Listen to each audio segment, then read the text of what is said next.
Isaías capítulo 1, versículo 19.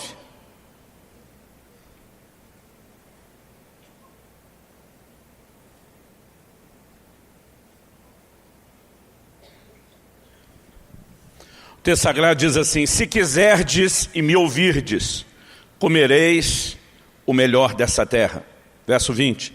Mas se recusardes e fordes rebeldes, sereis devorados à espada, porque a boca do Senhor o disse.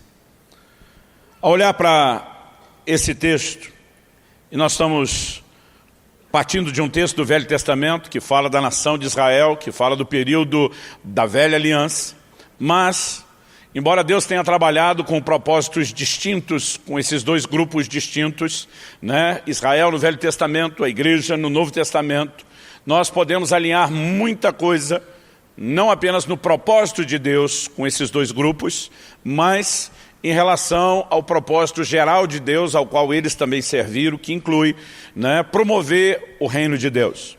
Então, se há características muito distintas para cada período, há também princípios que são aplicados na vida desse povo do Velho Testamento e que eles servem de lição para cada um de nós no Novo Testamento. O apóstolo Paulo diz que aquilo que acontecia a Israel foi escrito para advertência nossa, de quem são chegados os fins dos tempos. Então Deus os tirou do Egito e os guiou a uma terra que manava leite e mel, uma terra que ele chamou, né, o povo passou a chamar de a terra prometida, por conta da promessa feita aos patriarcas. Essa terra era um lugar de abundância, onde as bênçãos de Deus, né, foram expressadas de forma física, material, palpável, em um padrão de vida completamente diferente daqueles que eles tinham antes de serem introduzidos na terra. Quando olhamos para esse texto hoje, uma declaração como essa: se quiserdes e me ouvirdes, comereis o melhor dessa terra, não acredito que a aplicação que eu e você precisamos procurar seja de desfrutar apenas do aspecto natural ou material tangível da bênção de Deus que se expresse em qualidade de vida. Nós precisamos entender que quando Deus fala sobre comer o melhor da terra, Ele estava falando sobre usufruir plenamente aquilo que Ele havia prometido. Em outras palavras, Ele estava dizendo: se vocês tiverem a atitude correta, vocês podem desfrutar de forma plena daquilo que eu estou disponibilizando e oferecendo para vocês. Então, quando pensamos dessa lógica, pensamos dessa maneira, imaginamos que comer o melhor da terra não diga apenas respeito ao tipo de refeição que você tem ou ao padrão natural de vida, mas de desfrutar a medida plena da bênção de Deus. E a bênção de Deus sobre nós, a igreja do Novo Testamento, ela não se limita àquilo que é material.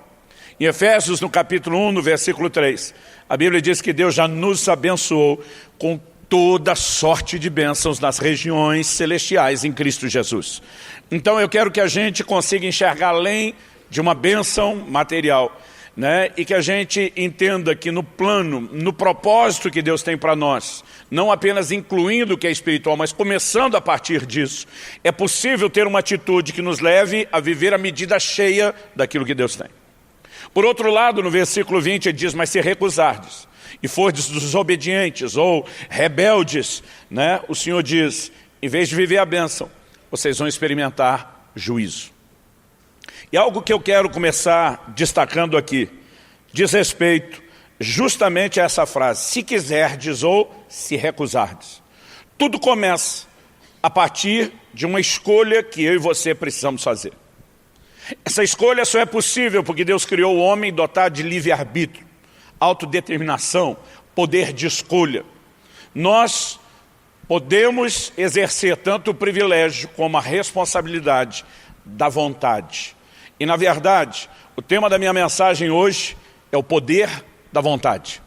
Eu quero chamar a sua atenção para quão forte a sua vontade pode ser, no sentido do impacto que isso vai produzir na sua vida espiritual.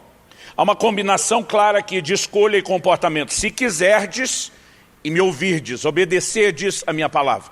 Do outro lado, Deus diz: mas se vocês não quiserem e me desobedecerem, forem rebeldes. Então Deus está dizendo que primeiro nós fazemos uma escolha e depois há uma atitude que acompanha a nossa escolha. E isso determina o lugar para onde nós vamos. Se viveremos o melhor de Deus, a medida cheia, a plenitude do que Ele tem, ou se veremos simplesmente essa promessa feita escorrer pelo dedo das mãos, sem a capacidade de retê-la, de segurá-la ou de desfrutá-la. Isso, acredite, não é decisão de Deus, é nossa. Nós precisamos entender o poder da nossa própria escolha. Eu sei que quando começamos a falar de livre-arbítrio, existe sempre algumas pessoas, alguns grupos que reagem como se nós estivéssemos falando contra a soberania de Deus. Porque o conceito de alguns é que, para que Deus seja soberano, Ele é que tem que escolher tudo, e o homem não pode escolher praticamente nada. Em alguns círculos, o homem não escolhe nada. Em outros, ele escolhe algo bem menor.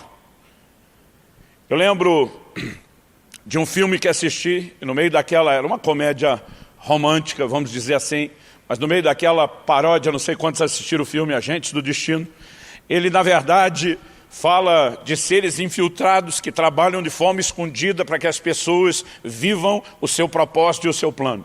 E tem um camarada que quase todo dia está para encontrar uma moça. E esses agentes trabalham para que ele não encontre. Porque de alguma forma, se eles se descobrirem, o propósito deles vai ser comprometido.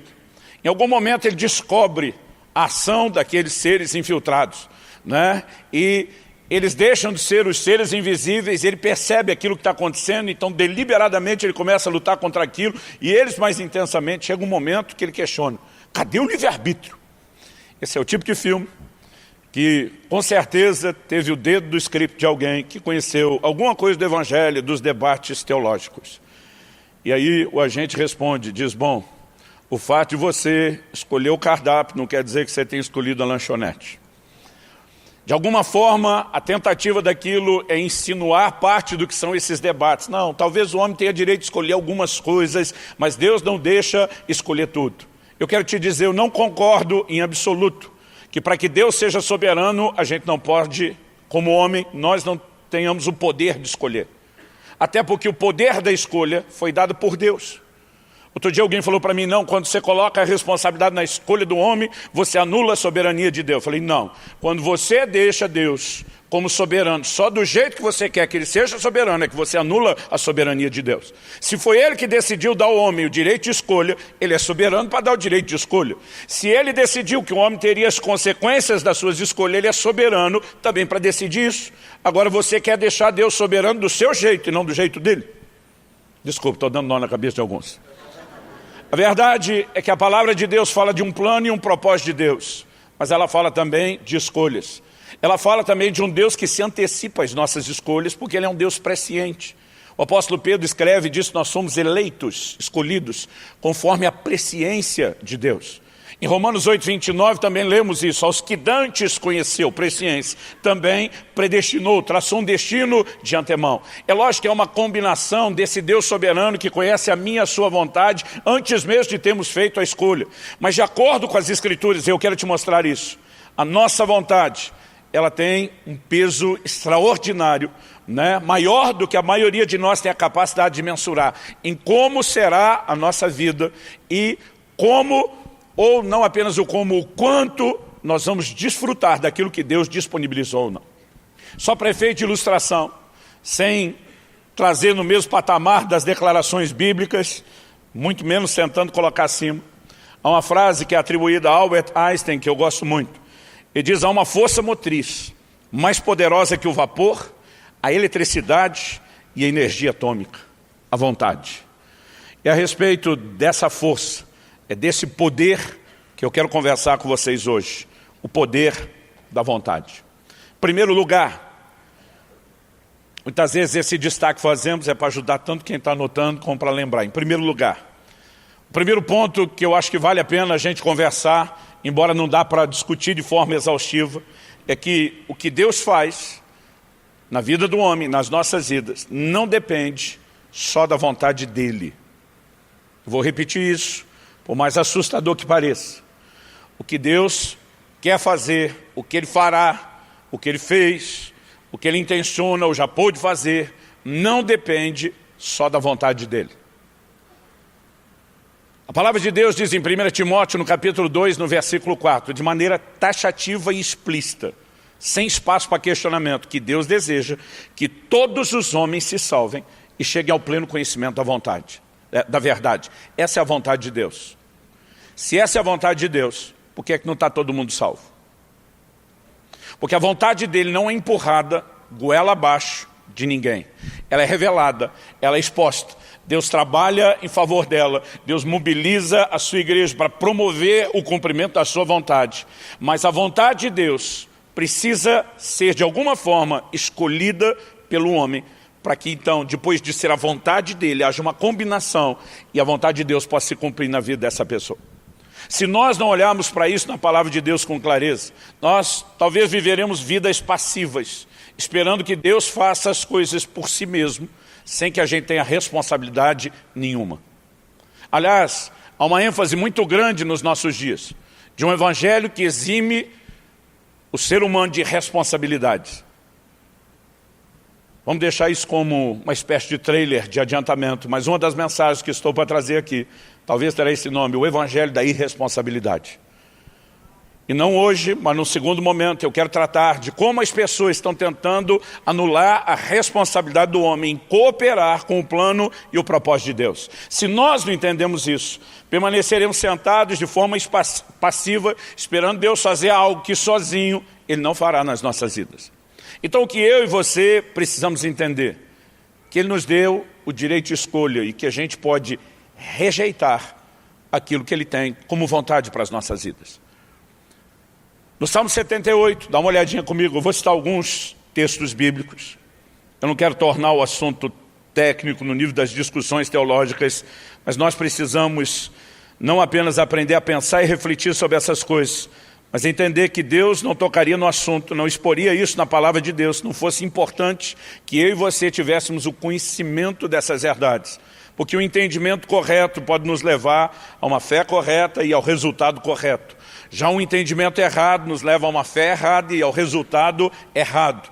Então, no Salmo 78, nos versículos 10 e 11, a Bíblia diz assim: não guardaram a aliança de Deus, não quiseram andar na sua lei, esqueceram-se das suas obras e das maravilhas que lhes mostraram. Está falando a respeito do povo de Israel. E quando diz que não guardaram a aliança de Deus, o texto diz que isso foi uma escolha. Não quiseram andar na sua lei. Eu não entendo como alguém quer atribuir a responsabilidade disso a Deus. Não, Deus quis que eles não quisessem. Então ele não deveria estar se queixando de nada depois disso. Porque afinal de contas, a sua vontade teria se cumprido e sido estabelecida por si mesmo. O texto fala a respeito de escolhas. E quando nós temos a ótica do Novo Testamento, falando a respeito do comportamento dessas pessoas no Velho Testamento, não é diferente. Em Atos, no capítulo 7, no versículo 39, Estevão, pregando, ele diz o seguinte: a quem nossos pais, está falando de Moisés, que recebeu a lei da parte de Deus e em nome do Senhor transmitiu a lei ao povo, e diz: a quem nossos pais não quiseram obedecer, antes o repeliram e no seu coração voltaram para o Egito. Não quiseram. Porque cada um de nós tem a responsabilidade de escolher. E nós podemos escolher a vontade de Deus, ou nós podemos escolher de maneira oposta à vontade de Deus. O Senhor Jesus ensinando em Mateus 22, aquilo que nós conhecemos como a parábola das bodas, ele fala de um banquete preparado pelo rei. E a Bíblia diz que a ideia desse banquete era celebrar as bodas, o casamento do seu filho. Obviamente Jesus está apontando o desfecho da obra da redenção. Mas o versículo 3 diz o seguinte: então enviou os seus servos a chamar os convidados para as bodas, mas estes não quiseram vir. Rejeitaram o convite de Deus, o plano de Deus, o propósito de Deus. Se você observar no próprio ensino de Jesus, ele fala a respeito dessa questão de escolhas várias vezes. Uma delas que merece a nossa atenção está lá no Evangelho de João, no capítulo 5. No versículo 39, Jesus diz assim: examinais as Escrituras, porque julgais ter nelas a vida eterna. E são elas mesmas que testificam de mim. E diz: vocês estudam a Bíblia para valer. E vocês fazem isso porque acreditam que vão encontrar nela a vida eterna. E vocês estão certos, porque são elas que testificam de mim, o doador da vida eterna. Mas olha o que ele diz no versículo seguinte, o 40. Ele diz: contudo, não quereis vir a mim para terdes vida.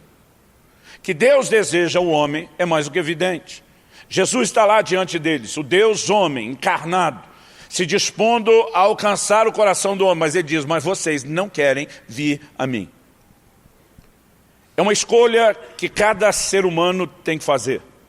E não é apenas a escolha de inicialmente ir a Deus. Eu quero te mostrar, há todo um desdobramento depois de nos posicionarmos e fazermos de Jesus nosso Senhor, que deve nos colocar nessa rota de buscar alinhar a nossa vontade com a vontade de Deus. A primeira coisa que eu estou tentando te mostrar é que as coisas não vão acontecer na nossa vida só pela vontade de Deus. Daqui a pouco eu vou mexer no assunto de que eu e você também não podemos ser irresponsáveis de usar só a nossa vontade sem entender a dele. Essa primeira parte é entender que as coisas não vão acontecer mera e simplesmente porque Deus quer. Quando eu olho para as Escrituras, eu vejo vários exemplos a respeito disso. Até quando falamos de dons e ministério, o homem precisa querer aquilo que Deus quer para ele. 1 Timóteo capítulo 3, falando do ministério, do episcopado, do anseio de ser visto, Paulo começa dizendo, se alguém almeja o episcopado, como que começa o processo onde alguém pode ser levado ao ministério? Essa pessoa tem que almejar, desejar, querer, ansiar ou estar muito afim. Porque tudo começa de uma escolha. Uma resposta a uma percepção da vontade de Deus, que passa pelo filtro da escolha do homem. Depois dessa escolha, é lógico que o texto diz que essa pessoa terá que apresentar qualificações. Depois de apresentar qualificações, vai ter que ser provado para só finalmente ser estabelecido. A pessoa não será estabelecida apenas porque quis isso. Há todo um padrão que Deus estabeleceu, mas começa com uma resposta da vontade. Vamos falar dos dons espirituais e não meramente de ministério. 1 Coríntios capítulo 14, verso 12. Visto que desejais dons espirituais, procurai progredir neles para a edificação da igreja.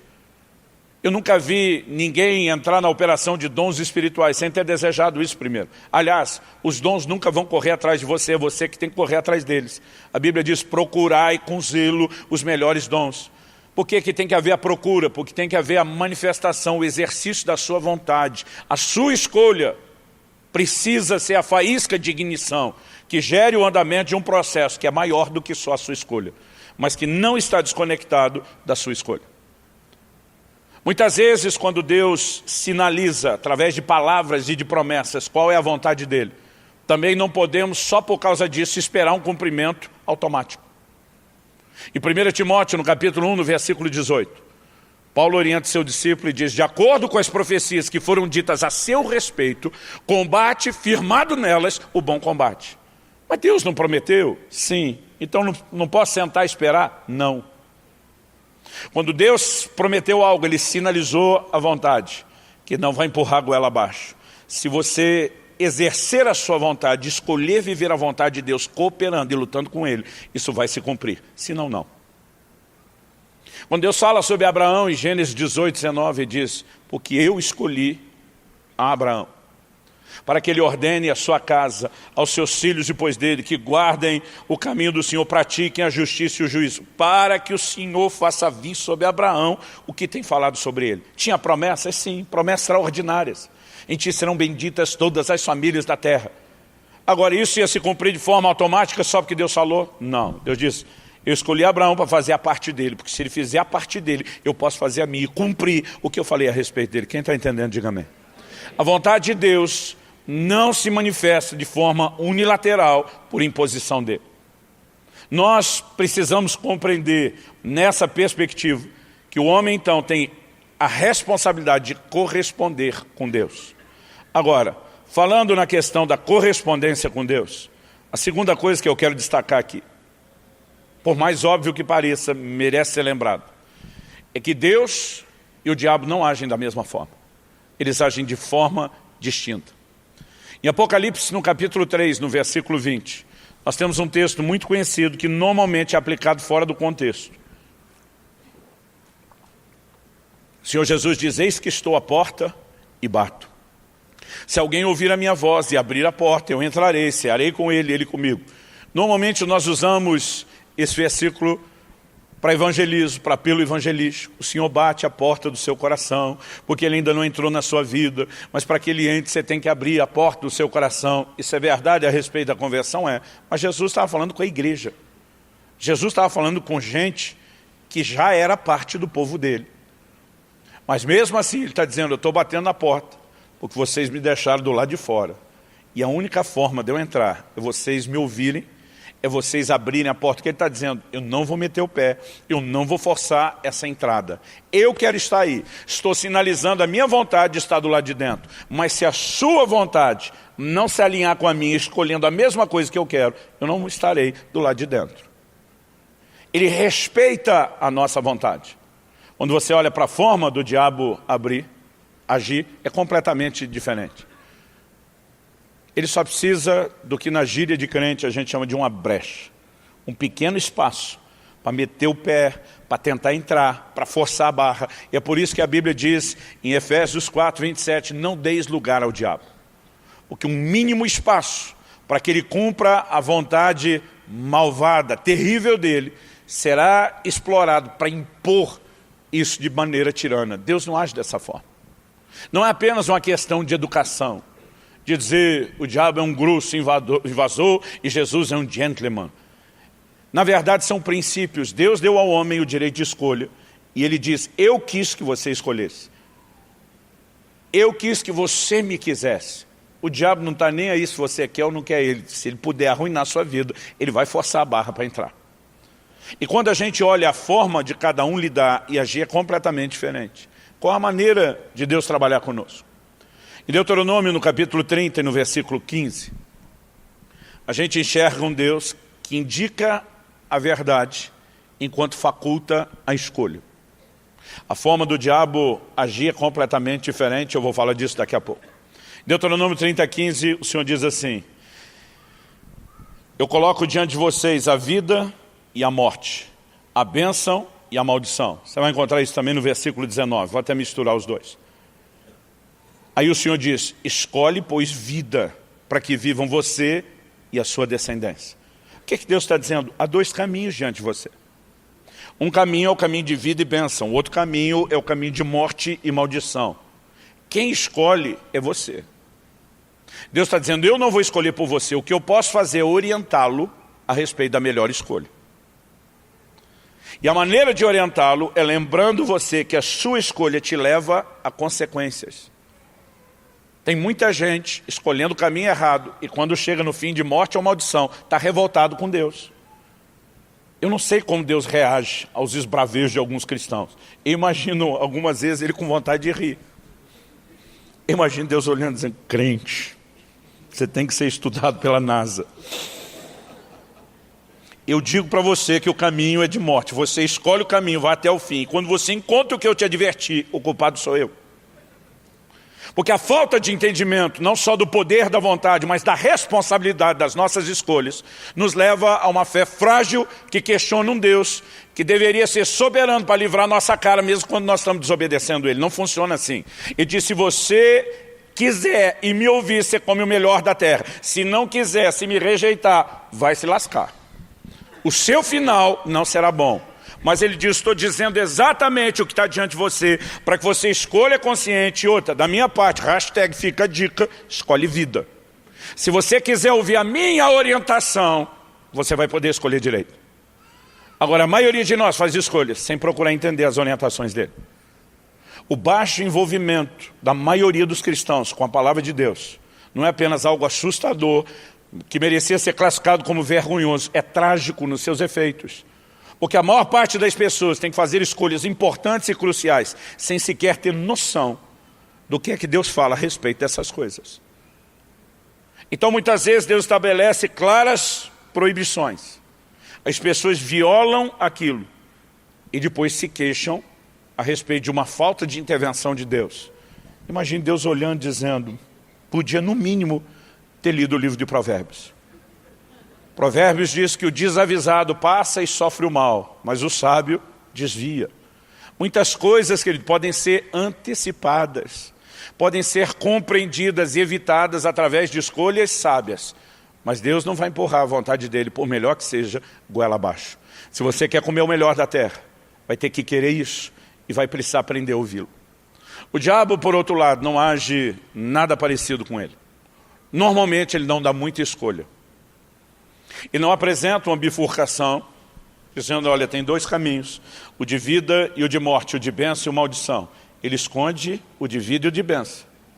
E ele pinta o de morte e maldição, como fosse vida e bênção, dizendo, essa é a única opção que Deus não quis que você pegasse. Porque ele está lutando contra o seu melhor. Então ele começa desde a primeira tentação, dizendo ao primeiro casal, Deus sabe que no dia que vocês comerem da árvore do conhecimento do bem e do mal, vocês vão se tornar que nem ele. Ele está limitando vocês. Ele não quer que vocês vivam o melhor que ele tem. Quando justamente a capacidade de escolher corretamente é que vai nos levar a comer o melhor da terra. A maneira como o diabo trabalha é a distorção dos fatos. Ele simplesmente nos empurra, nos manipula e nos engana, apresentando uma única escolha, como se aquela fosse só o caminho de vida e bênção, quando na verdade é sempre o caminho de morte e de maldição. Há caminhos que ao homem parece de vida, diz a Bíblia, mas que no fim é de morte. Por quê? Porque pintaram uma outra placa de sinalização na entrada. E você, desavisado, acabou entrando naquilo. Nós precisamos desenvolver um relacionamento mais profundo com a palavra de Deus. Eu costumo repetir que é impossível você ser profundo no relacionamento com Deus, sem ser profundo no relacionamento com a palavra de Deus. Porque o entendimento de Deus vai nos nortear, vai nos dirigir. Ouvir os conselhos de Deus viabilizam escolhas muito melhores para mim e para você. Agora, quando eu vejo essa diferença, eu percebo o seguinte, algo a respeito da alma do homem que nós podemos destacar, é que ela é composta de emoções, razão e de vontade. No momento da tentação, normalmente as três são provocadas. O diabo faz com que o primeiro casal, em especial Eva, com quem começa, pense a respeito daquilo. Ele está trabalhando o nível da razão. Depois, ele começa a trabalhar o nível das emoções. Deus está sabotando você. Está evitando que você viva o melhor dele. Ao mesmo tempo, ela está olhando e está percebendo que aquilo tudo é agradável. Aliás, a Bíblia diz que ela olhou e diz que viu que a árvore era boa para se comer. Depois diz que ela era agradável aos olhos e, no fim, desejável. Esse é o momento onde, depois de transitar pelo caminho da razão e da emoção, a vontade se fez vulnerável para uma escolha. Se você perceber, Deus também vai tentar influenciar esses três elementos. Você está num momento como esse, sua razão está sendo instigada a pensar em linha com a palavra de Deus. Muitas vezes, no final da reunião, estamos orando e percebemos que o Espírito Santo muitas vezes visita as nossas emoções. E a gente sai com aquela vontade de ser crente, de fazer tudo certo. Porque essa transição de trabalhar tanto a razão como as emoções é para que, de alguma forma, a vontade seja provocada a ser exercitada. Nós precisamos escolher aquilo que Deus tem para nós. Deus não quer mera e simplesmente estabelecer, empurrar goela abaixo aquilo que Ele tem para nós, sem que a gente se alinhe ao que Ele deseja. É mais ou menos assim. Se eu e você não quisermos o que Ele quer, a vontade dEle não pode se cumprir. Aliás, nós podemos dizer o seguinte, nós podemos afirmar que Deus atende quem dá valor ao que Ele oferece. Eu não sei se você lembra disso, mas em Mateus, no capítulo 7, no versículo 6, Jesus diz, não deis aos cães o que é santo, e não lanceis as pérolas aos porcos, para não acontecer que eles se voltem e não apenas pisem elas, mas despedacem vocês. Primeira coisa que nós precisamos entender, Jesus não quer apenas ensinar o que é que a gente faz. Ele não orientava ninguém a fazer nada que ele primeiro não fizesse. Deus nunca orientaria o homem a fazer uma coisa que ele primeiro não faz. Aliás, o confronto de Jesus com os mestres, dos judeus nos seus dias era esse. Vocês botam um peso sobre o povo que nem vocês querem carregar. Vocês ensinam eles a fazerem coisas que vocês não fazem.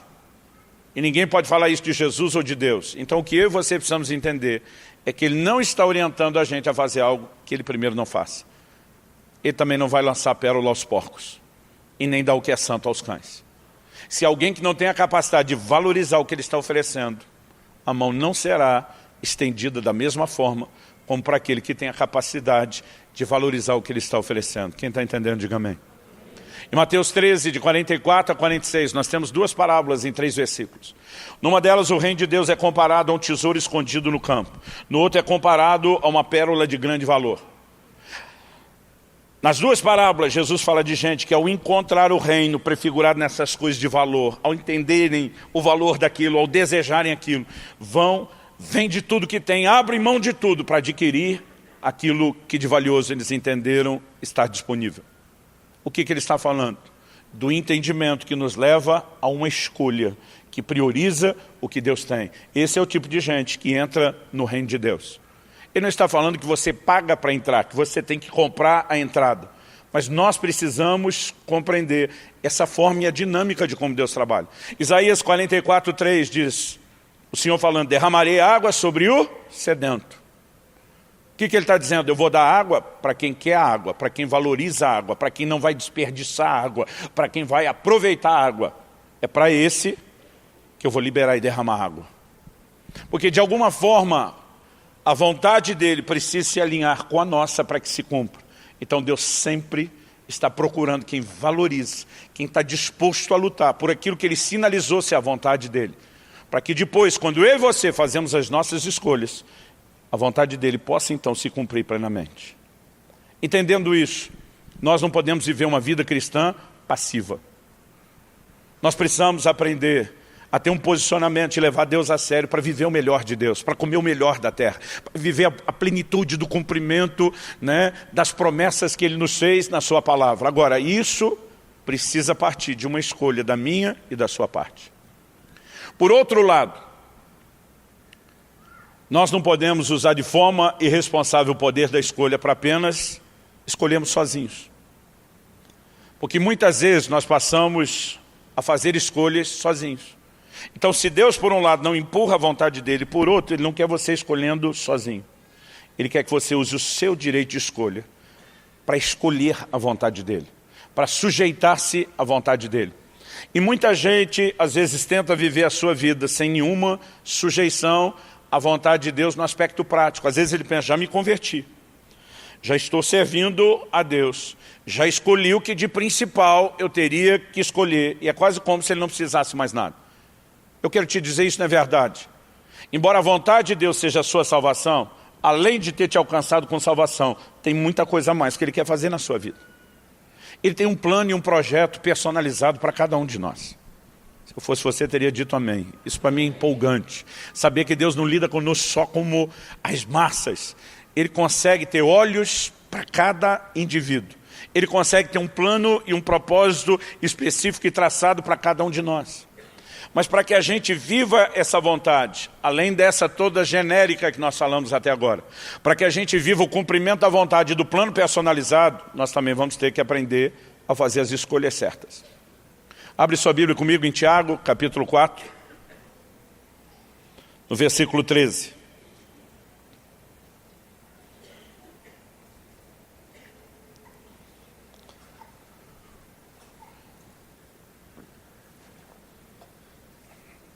Tiago 4,13. O texto sagrado diz, escutem agora vocês que dizem, hoje ou amanhã iremos para a cidade tal, lá passaremos um ano, faremos negócios e teremos lucros. Vocês não sabem o que acontecerá amanhã. O que é a vida de vocês? Vocês não passam de neblina que aparece por um instante e logo se dissipa. Em vez disso deveriam dizer, se Deus quiser, não só viveremos, como também faremos isso ou aquilo. Então agora Tiago está escrevendo a gente que professa a fé, que está vivendo o plano geral de Deus, que é a salvação. Mas ele diz, você não tem direito de escolher sozinho o seu próprio caminho, o seu destino. Mas as pessoas que não têm capacidade de enxergar o amanhã, elas querem fazer escolhas que vão durar mais do que o hoje, baseadas só no hoje, sem buscar a vontade de Deus. Aí começa uma crise. E a turma olha e diz, bagunçou a economia, mas todo mundo está indo para os Estados Unidos trabalhar e ganhar dinheiro, bora para lá. Está todo mundo indo para a Europa, Portugal é a bola da vez, vamos para lá. E a capacidade de perguntar se Deus tem algum plano ou propósito naquilo. A Bíblia nos conta história de gente que se deu bem, seguindo a leva, e gente que se deu mal. Quando você lê o livro de Ruth e lê a história de Noemi, eles saem dos termos de Israel para outro país, porque eles estavam em crise e dificuldade. A coisa melhorou no outro país? Nada. Noemi perde o marido, perde os 2 filhos e volta pior do que saiu. Das 2 noras, ainda pela bondade de Deus, uma acompanha e consegue dar um pouco de alegria para ela. Deixa eu te dizer, querido, qual é o melhor lugar do mundo para se estar? As pessoas voltam e meio me perguntam isso. Curitiba ainda é muito bem falada por todo o Brasil. A turma diz, o senhor mora num lugar legal. Eu digo, moro. De vez em quando alguns perguntam, pastor, o senhor que roda o Brasil todo, na sua opinião, qual o melhor lugar hoje para morar e para viver? Minha resposta para eles é, o melhor lugar para morar e viver é o lugar da vontade de Deus. É onde Deus quer você, porque fora disso não tem realização e as coisas não vão dar tão certo. Então, as nossas escolhas não deveriam ser baseadas só na nossa capacidade de mensurar o natural. Qual é o plano e o propósito de Deus? Mesmo que no natural você tivesse uma capacidade de avaliação profunda, não estou analisando só hoje. Estudos apontam que o resultado econômico dos próximos anos naquele lugar, irmão, você não sabe o dia de amanhã, você não sabe a reviravolta que vai ter. Abraão e Ló precisam abrir a sociedade. Abraão, que não é desse que quer ficar brigando por nada, diz para Ló, escolhe você. A Bíblia diz que Ló olha as campinas bem regadas de Sodoma e Gomorra. Ele vê os melhores pastos. E na hora que ele tem a chance, ele interesseiro escolhe o melhor pedaço. Abraão não está nem um pouco preocupado. Porque lugar bom, irmão, não é o desenho que os seus olhos enxergam. É o lugar onde você vive o cumprimento da promessa de Deus. Abraão diz, pode pegar essa parte, a bênção vai comigo. Onde eu estiver andando, a bênção vai comigo. Abraão está prosperando do lado ruim e Sodoma, aquele jardim bem regado, é todo destruído depois. Você não sabe o dia de amanhã. Então é melhor alinhar a sua vontade e as suas escolhas com quem sabe. E mesmo que você não consiga ouvir uma voz audível de Deus dizendo, só o fato de você estar o tempo todo declarando e orando, se Deus quiser, se o Senhor quiser, isso dá legalidade para que a vontade de Deus se cumpra na sua vida e interfira na sua vida. Muitas vezes eu dizia, Senhor, eu não sei o que escolher a respeito disso, mas eu não quero escolher errado. Se eu não estou enxergando algo, se eu estou perdendo a percepção do teu plano, do teu propósito, eu quero te dar todo o direito de interferir, eu quero te dar todo o direito de corrigir a rota, usando aí a linguagem do GPS. E muitas vezes eu vi desdobramentos que saíam do meu controle e me corrigiam depois na rota do propósito. Sabe, você, quando eu falo de escolher a vontade de Deus, não significa que você escolheu todos os caminhos que você vai trilhar. José escolheu viver a vontade de Deus, o sonho que ele teve, ele acreditou. E porque ele acreditou, decidiu viver isso, escolheu isso, ele deu a Deus uma legalidade de interferir e conduzi-lo por um caminho que ele não tinha noção. Não foi ele que escolheu ser vendido como um escravo para o Egito. Aparentemente outros escolheram por ele. Depois no Egito não foi ele que escolheu ir para a prisão. Aparentemente outros escolheram por ele. Mas toda pessoa que decide se sujeitar à vontade de Deus vai ver uma intervenção e uma correção de rota como as outras não vão experimentar. Porque se por um lado nós não podemos dizer que Deus está empurrando a vontade dele sozinho, por outro, seria irresponsável acreditar que você pode ficar escolhendo sozinho. Nenhum de nós tem capacidade para prever o futuro e fazer todas as escolhas corretas. Mas nós precisamos aprender a viver sujeição. O nosso problema é que a gente pensa na oração só numa perspectiva. Para a maioria dos crentes, a oração é o meio através do qual a gente consegue de Deus tudo que a gente quer. Então a gente vai lá brigar pela nossa vontade. Existe um aspecto de verdade sobre isso, de conseguir de Deus o que a gente quer? Eu acredito que sim. Jesus diz, até agora nada tendes pedido. Pedi em meu nome, vocês receberão para que a sua alegria seja completa. Ele está dizendo, eu quero satisfazer algumas vontades suas. Não significa que é só a sua vontade que vai determinar o curso de tudo no ambiente de oração. Significa que pode ter um pouco disso, mas não pode ser só isso.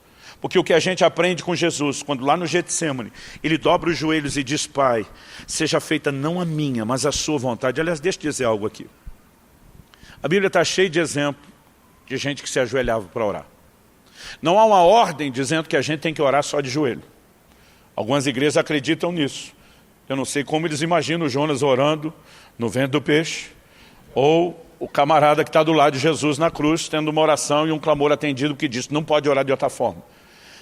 Mas apesar da gente não viver o extremo de que não pode orar de outra forma, eu olho com muito receio para uma nova geração que tem jogado fora todas as figuras de devoção e rendição que a igreja um dia já praticou. Hoje em dia parece que se algum de nós se bota de joelho para orar, a gente é que é o bicho estranho, a gente é que está fazendo a coisa errada. Há um simbolismo de rendição. Normalmente as pessoas se prostravam diante dos reis, das autoridades. Aqueles que sempre amaram o Senhor tinham o bom hábito de se prostrar diante dele. Não é o ato de se prostrar, é a mensagem de rendição, de dizer eu me submeto à sua autoridade, eu me submeto ao seu governo. A Bíblia diz que Jesus se ajoelha para orar e ele começa a orar e dizer, seja feita não a minha, mas a sua vontade. Então o ambiente de oração não deveria ser só aquele lugar ou meio através do qual eu e você conseguimos de Deus tudo que a gente quer. Ele também deveria ser em contrapartida um ambiente ou meio através do qual Deus consiga de nós aquilo que Ele quer. Deveria ser um ambiente de rendição e sujeição à vontade de Deus. Gente, há momentos que a nossa vontade aponta uma direção e nós teremos a percepção de Deus apontando em outra direção. E nesse momento a gente tem que escolher a vontade dEle. Não é só dizer, não, Deus dê livre-arbítrio, eu mando meu nariz, eu faço o que eu quero. Nós precisamos aprender a sabedoria de escolher a vontade dEle. Como que Jesus começa a oração? Ele começa dizendo, se for possível, passa de mim esse cálice. O que você acha que ele está orando? O cálice é o sofrimento da cruz que o aguarda. Ele, em outras palavras, está dizendo, se tiver um plano B, se der para contornar, se tiver um jeito menos doloroso, em outras palavras, está dizendo, perdi empolgação. Mas, se essa é a sua vontade, eu não vou fazer a minha própria escolha. Eu vou escolher a sua vontade. A palavra de Deus define essa rendição à vontade de Deus como piedade. O livro de Hebreus diz que ele aprendeu obediência pelas coisas que sofreu. E diz que nos dias da sua carne, tendo oferecido forte clamor com lágrimas, e tendo sido ouvido pela sua piedade. O Novo Testamento fala muito de piedade, e é o que a gente valoriza e fala pouco hoje em dia. Essa sujeição à vontade de Deus, ao governo de Deus, ela é extremamente importante para que a gente viva os detalhes de algo que nós escolhemos, ou a plenitude de algo que até escolhemos entendendo se é a vontade de Deus, sem atrapalhar o cumprimento pleno do que Deus tem para nós. Eu sei, gente, que é um desafio. Muitas vezes vivemos escolhas que são tão sérias, sem necessariamente saber qual é a vontade de Deus. E normalmente a gente quer saber a vontade primeiro para fazer as escolhas depois. Eu lembro quando eu era ainda adolescente, eu vi um pastor pregando e disse assim, gente, não seria bem mais fácil para cada um de nós se tivesse um livro com todo o propósito de Deus escrito para nós? Que você pudesse consultar o livro, você vai lá no índice, no sumário, no que vou me formar, com que vou trabalhar, aonde vou morar, com quem vou me casar. Ele já pensou, se tivesse um livro desse? Talvez a gente, tendo acesso a um livro desse, pudesse errar bem menos. Eu estou ouvindo, eu estou entrando com a minha imaginação toda na conversa dele. E de repente ele falou, a boa notícia é que o livro existe. E de repente eu falei, o quê? Ele falou, eu vou mostrar na Bíblia. E ele abriu o Salmo 139. E ele diz lá, todos os meus dias foram escritos no teu livro quando nenhum deles ainda existia. E diz, o propósito está todo registrado. Ele diz, a má notícia é que a biblioteca não está aberta para a sua pesquisa. Eu pensei, o que adianta ter um livro se a gente não pode olhar o livro? Você não pode. Mas tem alguém que conhece muito bem o livro, que ajudou a escrever o livro, que tem acesso irrestrito a essa biblioteca. Paulo, escrevendo em 1 Coríntios 2, diz que o Espírito de Deus conhece as profundezas de Deus. E Romanos 8 diz que o Espírito, segundo a vontade de Deus, que Ele conhece plenamente, intercede por nós. Deus não quer que você saiba tudo de forma antecipada. Deus quer que você viva uma atitude de rendição, que permita que a vontade, que não foi toda revelada, possa ir se cumprindo paulatinamente. Pensa num negócio que Deus gosta. É entregando o ouro aos poucos. Ele diz para Abraão, vai para uma terra que eu te mostrarei. Como é que é? Vai indo, no caminho eu vou te mostrando. Primeira bifurcação eu te digo se é direita ou esquerda. Na segunda eu falo de novo. Na terceira, vai indo. Irmão, pensa numa jornada de aventura. Seguir o destino que não é completamente conhecido. Mas com uma certeza de que Ele vai nos guiar. Eu gosto de uma frase de Martinho Lutero, o grande reformador. Ele diz, posso não conhecer os caminhos pelo qual Ele me conduz, mas conheço bem o meu guia. Ele é digno de confiança. Então o que eu e você podemos fazer é continuamente viver uma vida de oração, dia após dia.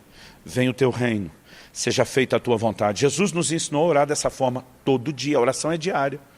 Não é para repetir do jeito que Ele falou necessariamente, mas ali temos um modelo. O pão nosso de cada dia nos dê hoje. E amanhã você ora de novo, depois de amanhã você ora outra vez, depois de amanhã outra vez. Agora, cada elemento dessa oração é diário, não é só o pedido do pão. Clamar o cumprimento da vontade de Deus, o governo de Deus, é algo que eu e você precisamos buscar em oração. E acreditar que mesmo quando Ele não traz a sinalização do plano todo, Ele vai nos conduzindo etapa após etapa. E quando Ele não diz o que é, o fato de eu e você clamarmos e desejarmos o que Ele tem, o autoriza a legalmente interferir na minha e na sua vida, sem quebrar o princípio que Ele mesmo estabeleceu. Então a vontade, ela é tanto um privilégio como uma responsabilidade. Se a vontade de Deus não será vivida por imposição unilateral dEle, e precisa da minha vontade por outro, eu também não deveria tentar escolher, exercer minha vontade sozinho, sem entender a vontade de Deus. E para isso todos nós vamos precisar gastar tempo com Deus em oração e com a palavra. Eu percebo gente que toma decisões sem orar. Ele vai decidindo, depois ele vai falando para Deus, vai abençoando o que eu decidi. As coisas não funcionam assim. Agora, quando de fato existe um grande interesse da parte de alguém de viver o plano e o propósito de Deus, Deus tem a capacidade de bloquear até gente que te atrapalha no meio do caminho. Ou usar de alguma forma o que eles acharam que iria te atrapalhar para o seu bem. A segunda parte aconteceu com José. A primeira, a gente lê em Atos capítulo 13. O apóstolo Paulo está pregando a um procônsul chamado Sérgio Paulo. Olha comigo, que às vezes eu cito uns textos da Bíblia e alguns me olham quase como isso está lá mesmo. Atos capítulo 13, versículo 6. Havendo atravessado toda a ilha até Pafos, encontraram certo judeu de nome Bar-Jesus, que praticava magia e era falso profeta. Ele estava com o procônsul Sérgio Paulo, que era um homem inteligente. O procônsul, tendo chamado Barnabé e Saulo, desejava ouvir a palavra de Deus. Aqui nós temos a vontade, expressa verbalmente. Porém, o mago Elimas, e é assim que se traduz o nome dele, se opunha a eles, procurando afastar da fé o procônsul. Porque como é que o diabo trabalha? Sempre tentando atropelar a sua vontade. A vontade que Deus respeita, o diabo não respeita. Mas Saulo, diz verso 9, também chamado Paulo, cheio do Espírito Santo, olhando firmemente para Elimas, disse, ó filho do diabo, cheio de todo engano e de toda maldade, inimigo de toda justiça, porque você não deixa de perverter os retos caminhos do Senhor. Eis que agora a mão do Senhor está contra você, e você ficará cego, não vendo o sol por algum tempo. No mesmo instante, caiu sobre ele névoa e escuridão, e andando em círculos procurava quem o guiasse pela mão. Então o procônsul, vendo o que havia acontecido, creu, maravilhado com a doutrina do Senhor. Às vezes a gente imagina só um Paulo meio rabugento, vingativo, destemperado, que não sabe lidar com a oposição. A Bíblia diz que Saulo, cheio do Espírito Santo, lança o juízo sobre o mágico. Naquele momento eu vejo Deus mandando uma mensagem. Quando há alguém que realmente deseja o que ele tem, ele está disposto a remover da sua vida quem está tentando te impedir de desejar. Obstáculos, circunstâncias, ou muitas vezes, quando a gente se opõe, Deus pode deixar essa turma acreditar que a oposição que eles acham que estão praticando contra você vai funcionar, quando na verdade ele pode usar isso para que a vontade e o plano dele se cumpra. O mero ato de desejar e render-se à vontade de Deus pode produzir uma reviravolta em tudo o que está à nossa volta, para que o plano de Deus, aos poucos, paulatinamente, Provérbios 4,18 diz que a vereda do justo é como a luz da aurora, vai brilhando mais e mais até ser dia perfeito. Então é possível que você não tenha luz a respeito de tudo o que Deus tem. Há momentos onde você vai ter que tomar a decisão de escolher o que Ele quer. Eu, quando escolhi o ministério, eu fiz uma escolha genérica. Me disseram, citando Isaías 6,8, que Deus estava convocando geral. Quem enviarei? Quem há de ir por nós? Eu brinco até hoje, que eu não sei se Deus que me chamou ou eu que me ofereci. Eu falei, você está aceitando geral, vou fazer que nem o profeta. Eis-me aqui, envia-me a mim. Ou numa linguagem mais atual, é só dizer, é nós. Estamos juntos. Então eu tomei aquela decisão. Mas ao tomar a decisão, eu bobinho achei que poderia escolher tudo depois de escolher o ministério. A última coisa que eu queria na minha vida, na perspectiva que eu tinha de garoto, era ser o pastor de uma igreja local. Eu dizia para todo mundo, a última coisa que você na minha vida é pastor. O que eu queria era ser um evangelista. O que eu queria era fazer cruzada. O que eu queria era aquela parte do ministério que eu achava que era assim a grande aventura. Porque eu pensava lidar com gente com problema todo dia não é legal, não é legal. Legal é desbravar, fazer acontecer. Depois que ganhou aquela turma toda, diz, Deus abençoe vocês, alguém cuide de vocês, tem compromisso com ninguém, fui. Irmão, o que esperar da maturidade de um garoto de 15 anos? E eu achava que conhecia bem o que era igreja de pastorado, porque apesar de não ter estado lá, sou filho de pastor. Então eu dizia, não quero. Quando Deus começou a falar comigo a respeito do ministério de ensino, piorou. Porque o que eu conhecia do ensino eram as aulas de escola bíblica dominical que a gente tinha naquela época. E a maioria delas era muito chata. E eu pensava, esse negócio de ficar falando, de dando detalhe, de botando informação na cabeça dos outros, não tem muito proveito, não tem muito propósito, eu não queria. Então os meus dois chamados, o principal que é de ensino e o secundário que é o pastoral, eu não queria. E o que eu queria não me foi dado. Em algum momento, você tem que escolher a vontade de Deus. E a capacidade de abrir mão de escolher aquilo que é seu, entendendo que Ele sabe a melhor escolha, pode te ajudar em muito.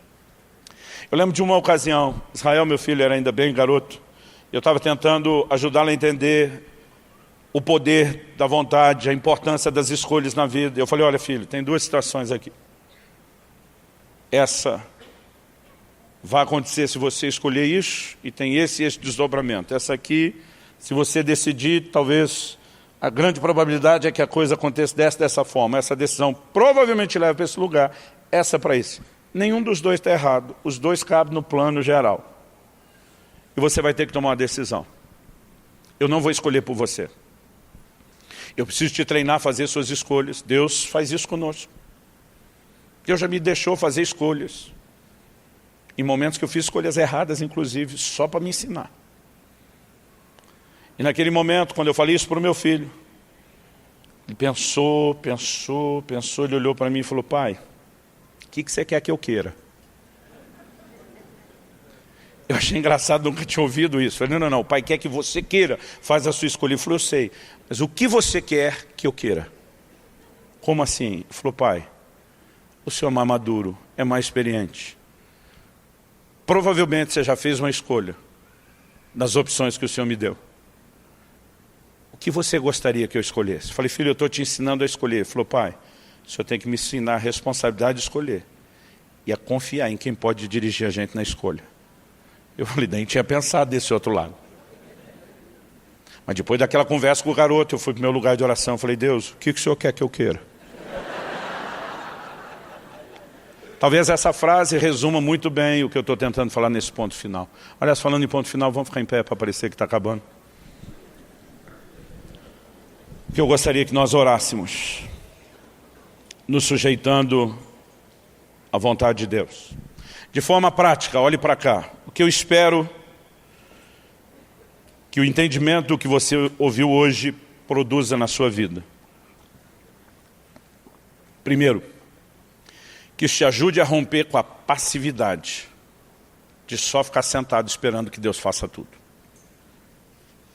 Segundo, que isso não te leve para o outro extremo de achar que você só tem que ser proativo e sair escolhendo ou decidindo tudo.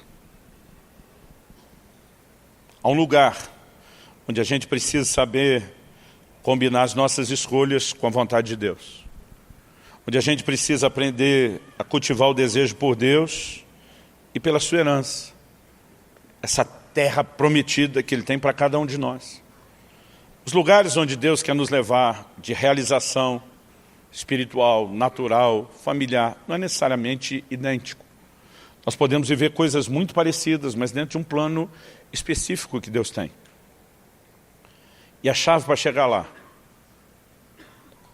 não é que você vai conseguir saber tudo antecipadamente.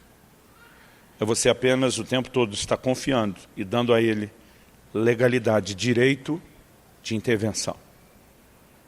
Muitas vezes eu dizia, Senhor, se eu estou pegando a rota errada, porque eu não consegui discernir o Teu plano e o Teu propósito, porque eu não consegui enxergar todas as coisas, eu imploro que o Senhor corrija a rota, que o Senhor mude as circunstâncias, que o Senhor faça uma reviravolta nisso tudo.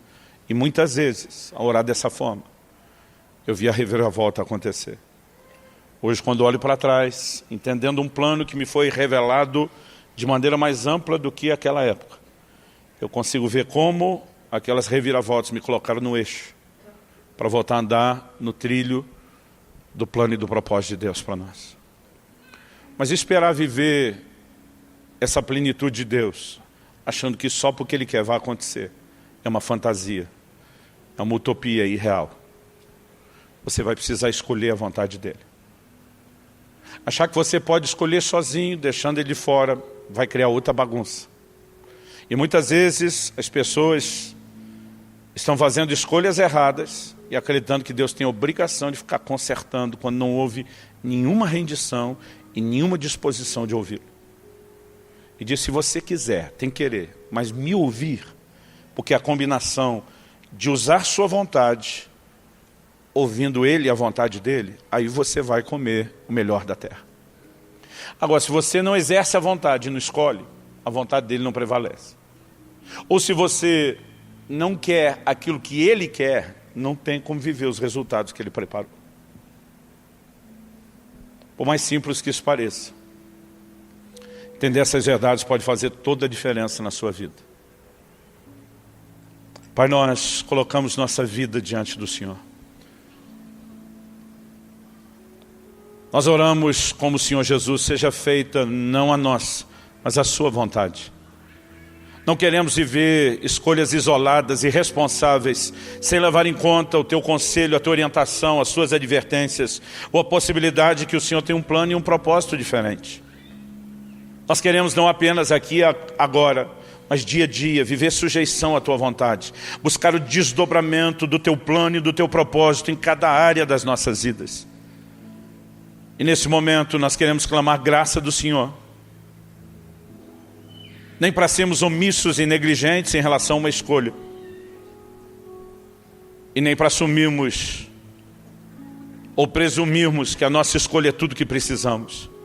Dá-nos a capacidade de perceber Teu coração, de entender o Teu conselho através da Tua palavra, da liderança do Teu Espírito Santo. Nós queremos transitar nesse lugar de relacionamento com a palavra e do ambiente da oração, onde nos sujeitamos ao Teu plano, ao Teu propósito, onde vivemos a Tua vontade. Onde vivemos cada detalhe do plano personalizado que o Senhor tem para cada um de nós. De coisas que experimentaremos e não temos entendimento de como isso contribuirá para o desfecho final do Teu plano e da Tua vontade nas nossas vidas. Nós reconhecemos Tua soberania, Tua grandeza de conhecer nossas decisões de forma antecipada e até poder se movimentar em relação a isso antes mesmo de termos tomado as decisões que o Senhor já sabe que tomaremos. Reconhecemos a Tua grandeza a ponto de permitir que de alguma forma cooperemos ou não com o cumprimento da Sua vontade. Mas não queremos apenas celebrar o privilégio da escolha, ignorando a responsabilidade dela. Nós clamamos graça, sabedoria do alto. Tua palavra diz, se algum de vós tem falta de sabedoria, peça a Deus, que a todos dá liberalmente. E nós clamamos sabedoria do alto para cada decisão do dia a dia das nossas vidas. Queremos aprender a viver declarando, se o Senhor quiser, se for da vontade de Deus, e verbalmente autorizar a cumprir a sua vontade nas nossas vidas. Nós oramos em nome do Senhor Jesus. Nessa noite, que o Senhor possa encontrar, através da rendição de muitos, a oportunidade para corrigir a rota. Que o Senhor possa agir nas circunstâncias, mesmo se não houver uma sinalização clara de todo o desdobramento do seu propósito. Talvez alguns de nós precisamos simplesmente nos arrepender diante do Senhor por ter te deixado fora de tantas escolhas, ou por não ter escolhido aquilo que já sabíamos que o Senhor sinalizou que queria. E oramos por graça para recomeçar, para alinhar, para corrigir a rota, em nome de Jesus, em nome de Jesus, e para a glória de Deus.